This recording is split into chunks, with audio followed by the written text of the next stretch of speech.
ஒரு காட்டில் ஒரு நாள் ஒரு நடனப் போட்டி நடைபெற்றது. அந்த போட்டியில ஒரு மயில் தன்னுடைய அழகான தோகையை விரித்து அருமையாக நடனமாடியது.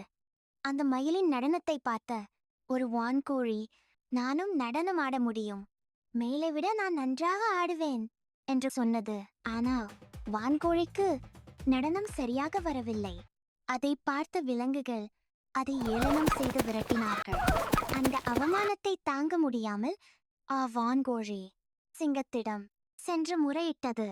அப்போது சிங்கம் அன்புடன் சொன்னது, எல்லாராலும் எல்லாம் செய்ய முடியாது. ஒவ்வொருவருக்கும் ஒவ்வொரு திறமை உண்டு. அந்த திறமையும் ஒவ்வொருவரின் தனித்துவமும் ஒருபோதும் ஒன்றாக இருக்காது. இந்த வார்த்தைகளை கேட்ட வான்கோழி தனக்கான திறமையை தேட ஆரம்பித்தது. அப்போது அது புரிந்து கொண்டது, ஒருவருடைய திறமை மற்றவருடைய திறமையைப் போல இருக்காது என்று